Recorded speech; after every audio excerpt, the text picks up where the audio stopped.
It-2 ta' Lulju marka l-bidu ta' skola sajf 2017 li fiha l fuq minn 11,000 tifel u tifla qed jattendu, assistiti minn iktar minn 1,800 membru tal-istaff. Dawn imqasmin f'55 ċentru madwar Malta u Għawdex. Josette Fjot, CEO designate tal-Fondazzjoni għas-Servizzi Edukattivi, spjegatilna li t-tema ċentrali hija edukazzjoni għal kulħadd.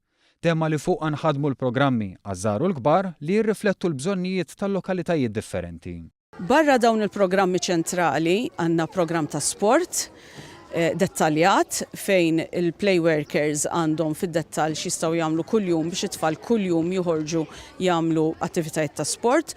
Għandna manwal ukoll ta' logħob games għal play workers ukoll biex jattwaw. Barra minn hekk permezz inizjattivi ma' 32 imsieħeb ieħor, inkluż entitajiet tal-Gvern u l-privat, iċ-ċentri jorganizzaw żjarat u attivitajiet oħra, fosthom tagħlim tal-ikkodjar, ir-robotika u l-apps.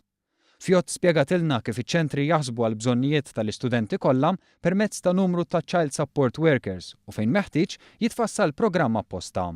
Dan fl-istess waqt li hemm 4 resource centers miftuħin għat-tfal li normalment jattendu fihom.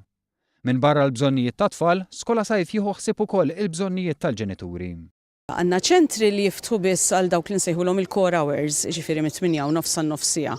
Però mbagħad għandna ċentri oħrajn fejn nofru wkoll sigħat qabel mis-7 sa 8:30 għal nies li jaħdmu u sigħat wara wkoll, ġifieri minn nofsija sa 5:30 għal darb'oħra l-nies li jaħdmu. Bekk is-servizz jagħti għajnuna kbira lil ġenituri li jkunu rashom mistrieħa li wliedhom jinsabu f'post sigur li joffri l-opportunità li tfal ikomplu jikbru u jiżviluppaw it-talenti tagħhom. Qed jagħmlu affarijiet li normalment fil-ħajja skolastika ma jkollhomx ċans jagħmluhom u hawnhekk għandna ċans li nagħmluhom. Waqt li qed jieħdu gost. Jiġifieri il-programm qiegħed hemm, l-edukazzjoni għaddejja b'mod tajjeb ħafna, però fuq livell iktar informali. U allura tfal ovvjament qed jitgħallmu ħafna waqt li xorta qed jieħdu gost u qed jgawdu l-vaganzi xorta.